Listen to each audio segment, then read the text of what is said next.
Hello, friends. Jason of New Eighties Revolution Cave. Back for another show. Right? Because that's what we do. Changed the wall up a little bit, added a whole row of LJN posters. I like it. I think I'm going to put a couple more that way. Or maybe not. I don't know. Maybe we will reserve that space for something else, but I just, changed it up a little. I don't know. It is what it is. No big deal. Won't go crying about it. Actually, maybe I'll move down the KB picture. I don't know. We'll see. We'll see. Had a Woolworths. Yeah, Woolworths is up there. Anyway, what before we start? I don't know. Probably nothing. You know what? Let me see if. Yeah, the grandma plant still smells. It's not permeating the room as I wanted it to, but it's good enough. We're going to do a 30 most memorable TV moments. I think we're at number 7 or 8. I'm really keeping track, as you can tell. It'll say so in the title, but whatever. We haven't hit number 10 yet. I know that. But what else? If there's any stuff to cover before we do our show. Everybody liked the hangout on Sunday. And some people wanted that to be, maybe try that as a new format for Wrestling with the Past. I can do that probably for the shorter episodes. For the 44 minute championship wrestling Saturday morning shows, I could probably do that format. But the longer house shows, it takes me like 3 days to watch a 2-hour house show or a 3-hour house show. So I can't just sit down here and do it the whole time. But we'll see. We'll see. WrestleMania is approaching. WrestleMania 1, which was just WrestleMania. So people are saying more Wrestling with the Past. Come on, get on it. And I will. I'm going to watch a show tonight and we'll talk about it at length.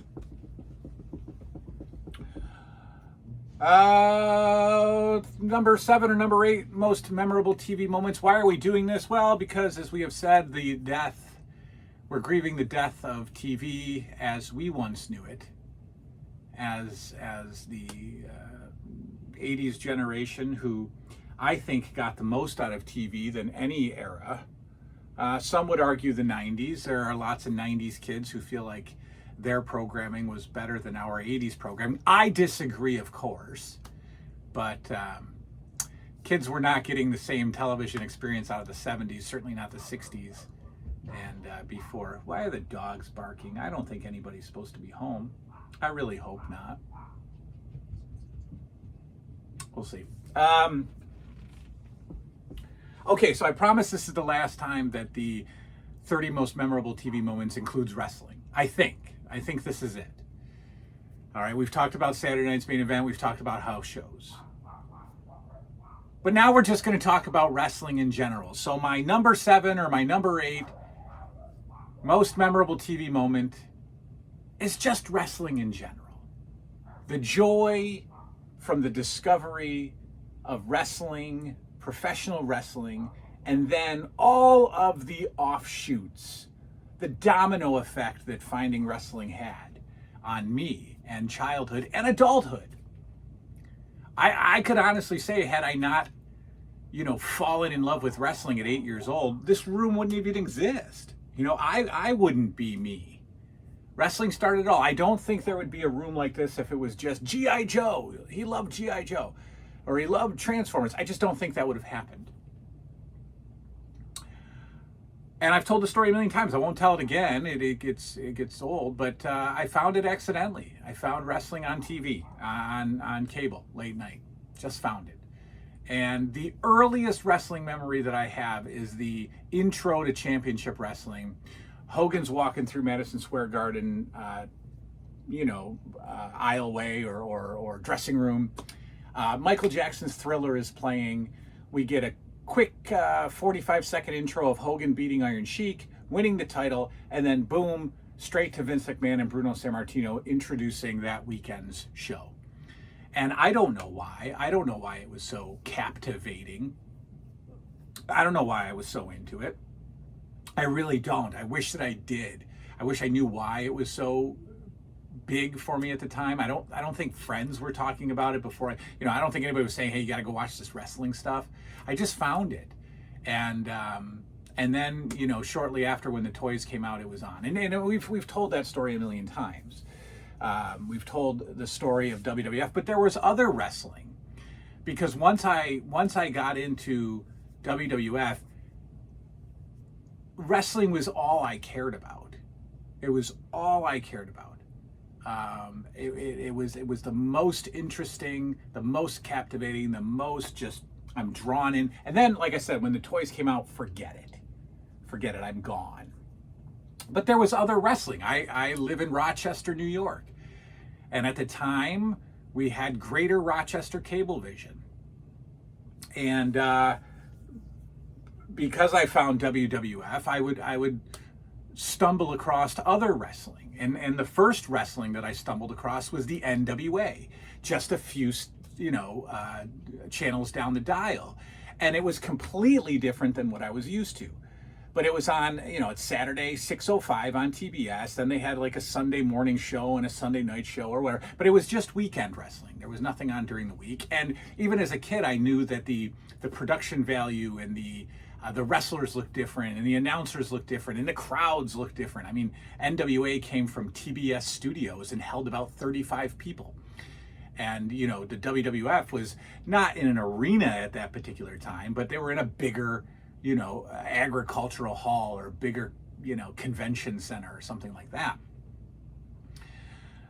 And I knew that the superhero cartoony style of the WWF was much different than the grassroots wrestling of the NWA. But I loved both. Why? Because there was dudes fighting in a ring. So I loved that. And really great early NWA memories are just interviews at the podium, the Rock and Roll Express, Jim Cornette coming out and cutting this great promo for his tag team. Obviously Ric Flair, not looking anything like Hulk Hogan, but he's a champion of the NWA. And he comes out wearing a suit and he's got sunglasses on and he's just like this over-the-top character, so much different than the over-the-top character of Hulk Hogan. And I was drawn to that. I liked it. I liked it a lot. I really liked the NWA. I loved Dusty Rhodes. I loved some of the early storylines that they had. It wasn't as storyline heavy, but it was, some of the reality of it. Is that a word? Reality? The reality of it. The realness of it. When Dusty Rhodes is attacked in a parking lot by the Four Horsemen and just beat up somewhere in a parking lot. I just thought that was great. The hype for Starrcade and all that. Loved the NWA, obviously loved the WWF, but there was more. After school at 4 p.m. on ESPN, they would fluctuate between AWA and World Class Championship Wrestling. And I loved both, and I knew both, and I'd studied both. And, so there was never a point in time when I didn't know what I was watching, because I would read the magazines. Right? So the wrestling magazines were a huge part of childhood. And so I would know who's wrestling in the AWA. I knew who Larry Zbyszko was and who, Jim Brunzell and Greg Gagne and Baron Von Raschke and the Road Warriors coming in and out, and even the Fabulous Ones and guys like that. I knew what was happening on AWA TV. And then over on World Class, there's your Von Erichs, there's your Freebirds. Again, a smaller. So each organization had something special. Each organization brought something to the table to entice an 8-9-year-old kid. And for WCCW, again, it was just this strange arena. It was the Sportatorium. Instead of barriers around the ring, they had a rope, just a little string. The guys would sign autographs before the match while they were standing in the ring. Like old-timey stuff, 1950s stuff. Kids would crowd the ring and wrestlers would sign autographs while they were in the ring. And I thought, as a kid, that's the most insane thing I've ever seen. You couldn't touch any of the WWF guys. they were untouchable. But these guys are coming up to the ring and getting, Al Madrill to sign an autograph or Kevin Von Erich. Insane. In fact, if I had more time, I would use the Peacock Network, the WWE Network, and watch all of World Class. It's on from like 83 to 89 or so. The AWA was different. That was coming from the Showboat in Las Vegas. They were taping their show from the Showboat Hotel and Casino. And I would watch that because that was cool. That had a different look. And you get to see the Midnight Rockers. And I remember the Rockers versus Buddy Rose and Doug Summers in this bloodbath on ESPN, and I was just blown away. Right? I remember New Year's Eve watching Nick Bockwinkel and I think Kurt Hennig go like all night on New Year's Eve, just randomly on ESPN. And then there was even smaller stuff. There was Joe Savoldi's IWCCW, or it might have been ICW it was IWCCW, and it was on the Sports Channel, like the New York Mets station, and we had that cable channel. And I remember it was Channel 18. It was Channel 18. It was like Sports, I don't know, Sports America or something. I forget what it was. I don't know if it was called, it might have been just called Sports Channel. But they showed this IWCCW, which I think was out of New Jersey. And all I remember is that Tony Atlas was on, a bad guy in IWCCW. And then you had this guy, the Boston bad boy, Tony Rumble. And, man, I think that, who was their champion? Well, it was Savoldi, right? Oh, because Angelo Savoldi is Joe Savoldi's father. So Joe Savoldi was like this babyface champion.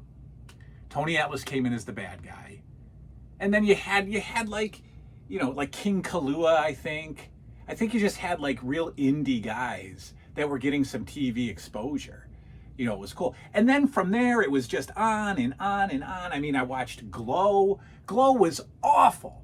Glow was like it was an all-female, totally, when I say scripted, I mean over the top. It was almost like it was a television show.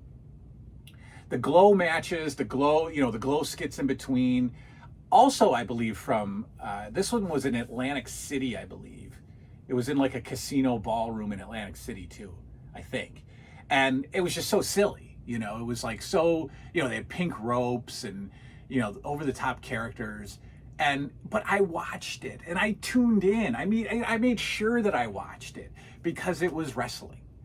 It was wrestling, and, later on, what was it? The AWF, Tito Santana and Paul Orndorff and Bruno Sammartino and Captain Lou were there, and Dr. D, David Schultz, Dr. Death, Steve Williams, Herb Abrams ran UWF, and it was just on TV, so I watched it. It was just wrestling, and so at one point in time, or at many points in time during childhood, I got to watch wrestling 7 or 8 times during the week.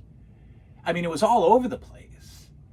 And it was my childhood. And I think that goes back to the why don't kids play with toys? The only thing that is in kids' face now is the video games, is Fortnite, is Minecraft, is Roblox. That's the only stuff that constantly promotes to kids. But back then, I could be a wrestling fan because it was always on. I didn't just have to watch it once a month. It was on all week, so many different organizations, so many different channels. And then, like I said, the toys kept it going. Even though I wasn't just watching WWF, I would watch 6 other promotions, and that would still make me want to play with my figures, right? So that's how it works. That's how it works. I'm watching WWF and 6 or 7 other promotions, and I can't wait to get home and play with my figures because I'm watching all kinds of different wrestling. And I loved it. I mean, it was so huge.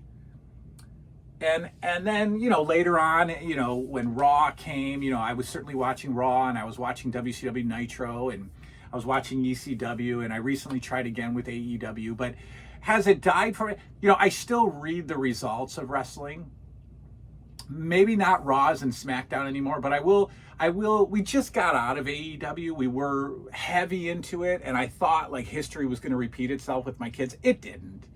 You know, they faded. I mean, we went to three TV tapings, 3 Dynamites. We did 2 in Rochester and 1 in Buffalo.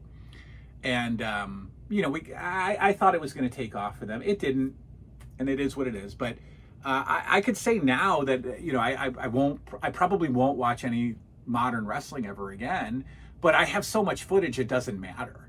You know, it doesn't matter. I will have something to watch forever, you know, because on Peacock and on YouTube, there's so much untapped stuff. I have not watched the UWF, Bill Watts' UWF. It's all over YouTube. You can watch week after week after week on YouTube of Bill Watts' UWF. I believe that Mid-South Championship Wrestling is all over YouTube. You can try to put together dates and watch it in a row. Georgia Championship Wrestling is on YouTube, same format. Try to get the dates together. You can watch it. The Peacock Network has a ton of WCCW, you know, world class. I can go back and watch that. So I have wrestling forever to watch. And I kind of like the slow pace that I'm doing it. You know, I'm only up to February of '85. And I'm going to watch this until Raw. Raw 93 is when I end with my footage, my tape trading. And if I wanted to, I could jump on Peacock and go Raw 94 or 95. And he's like, I don't think I will. I think I'll switch over to ECW or World Class or something like that. But I don't know. It was just so, it took over, you know, and just because of the television exposure of wrestling, that opened the door to, again, the toys, the video games, the board games, the house shows, the clothing, you know, wrestling pajamas, wrestling slippers that I had. You know, the cereal, certainly the cartoon, Hulk Hogan's Rockin' Wrestling cartoon. I have the puzzles, I had the albums, I had, like I said, the board games. And that's what's missing today. There is nothing that deep. There is nothing that deep for kids now. It's just not that deep. You know, if you like the Teenage Mutant Ninja Turtles, we'll get you some action figures. They're going to sell out. They're going to be gone soon. And then there's no cartoon. We went over all this. Wrestling was the deepest, most involved, constant interest. And it led to all of this. So absolutely, 100%, wrestling in general is on my most memorable, 30 most memorable TV moments. It might be 7, it might be 8. I'm not sure. I'll get it right next time. But there we go. That's all we got. All right. We'll see y'all next time.